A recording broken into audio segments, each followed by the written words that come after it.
Okay, now I didn't cover this when I took the flan out of the oven, but the way you check it, make sure it's done, is you take a knife and you, in the center of it, just kind of poke it in there and bring it out.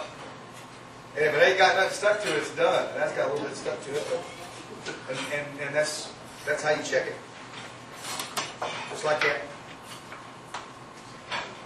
Now this flan here is on the eggy side. I like mine on the eggy side with a little texture to it. Just take your paring knife and kind of go around the edge of it like this right here. And then it should just dump out of there.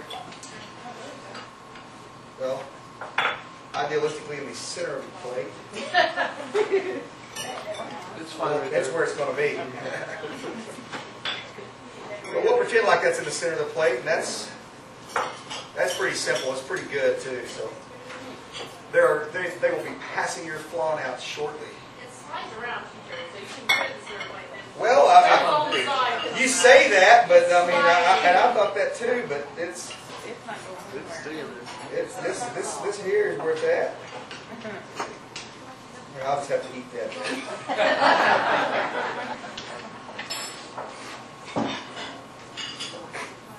Garnish it with a flour or two. They sell here. They sell here. Not just any flour. Make sure that the edibles are right. Yeah, don't go to the floors down in South America, which is where the flowers come from this time of year. They spray some stuff on there you might not want to eat.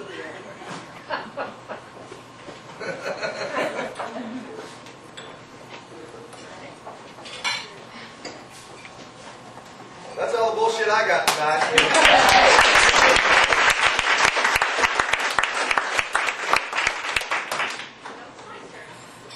Yes, ma'am. Terry was a question. Yes, ma'am. Sometimes I go in there and they have country fried stuff that has a real light batter. And sometimes I go in there and there's a heavier, what they call a sourdough batter. So what's the difference? The sourdough batter, it's always supposed to. Sometimes you go in there and the batter's too thick, call me. Oh. Because that means they're probably busy and they need to sift the flour. The sourdough, we have a sourdough battered chicken fried steak, and what that means is that we take sourdough starter, which you use for baking, and we thin it down to a milk-like consistency, and we batter. We use that for our liquid for bread and the chicken fried steak rather than milk and egg. It's what they did, on the ranches when they didn't have a lot of dairy. Well, they both taste good. Yes, ma'am. And when done right, that sourdough, you put the sourdough starter and then in the flour, and it almost gives it a tempura-like crispiness, but it's not too thick. Yeah. Well, that's what I had the first time. I'm gonna have to go give them an ass whipping because.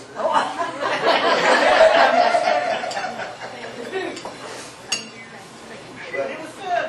a lot of times we get real busy down there, and as anybody that's been there knows, and it's fast and furious, and sometimes. Pardon me? We stood in the rain Monday. Well, thank you very much. Me, I don't. There's a lot of people in there. I don't even go in there. I probably should, but heck, man, I take up the room of 3 paying customers, and then I'm not. I start paddling. Why are you sipping that flour? And then everybody's.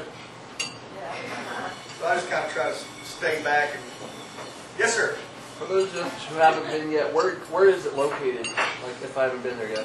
You can look up online, fredstexascafe.com. There's a map on there. It is. Are you familiar with Fort Worth? Yeah. Okay, do you know there by West 7th and Montgomery Plaza where they're doing all that construction? We're right in the middle of that construction, south of West 7th. Do you have any plans to expand? Since everything else is going in around there, you're just... Well, if I do, I got to buy bigger britches. Now that's the restaurant. Yes, ma'am. We are. I don't have a lot of room to play with. You have to go straight up.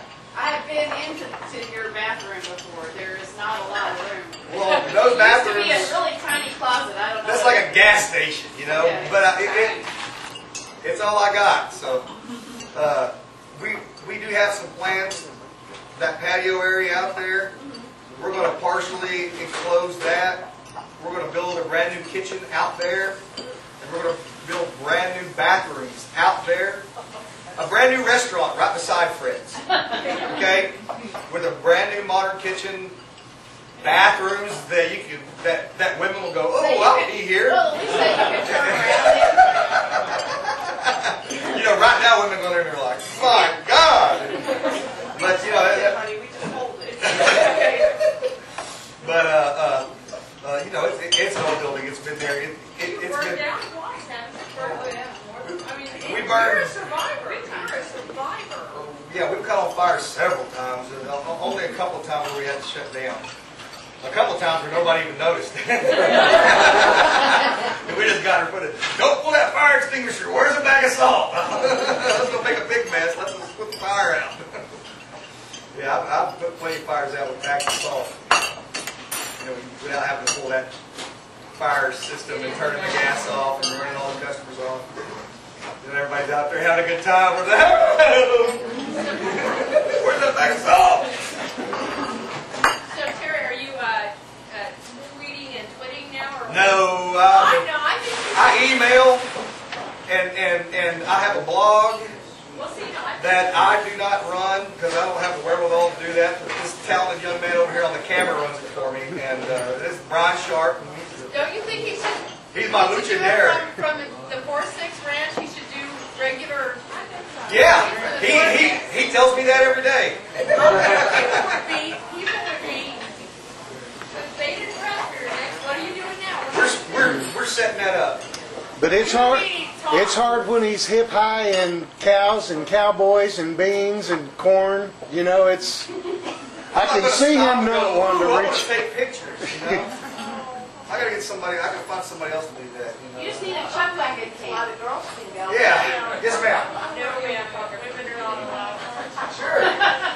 Not even to take pictures. You get down in the arena. That would be a big no.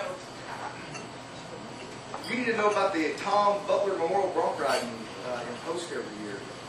Well, I just moved back to Texas to Colorado, so I'm just kind of catching up on everything that I do on a ranch rodeo. I do something. Okay, but you do, so you've seen the 4-6s Cowboys. Yeah, yeah. So who judges the truck wagon for authenticity? Who are the judges that like? That's what I want to know. I saw that when they had the last one out at Stockyards and you had your parade or whatever, and then they talked about how they had a judging competition for that. And I was like, wow, who's the judge? Is that a source one? The brother-in-laws of whoever wins. Oh, okay. I thought there was maybe an actual truck wagon. You know, like I said, there is, and they hem and haw about what's authentic about and what ain't authentic, and it makes them feel important. Makes them feel like they know everything, but they don't. Well, I was just wondering. But that's all I want to say about that. But I don't do a lot of them cook-offs. I'm too busy cooking real chuck wagons for real cowboys. But I do two cook-offs a year. I do the Austin cook-off and I do the Red Steagall Cowboy Gathering here in Fort Worth.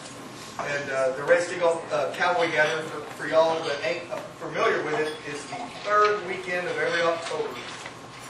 And we have a big time down there. It's the only time of the year that I get to stand out there, drink whiskey in front of the exchange building, pass out, sleep all night long on the ground, and the cops keep people away from me.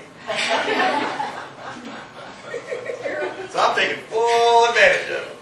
You're protected by this. Yeah. He's supposed to be doing that.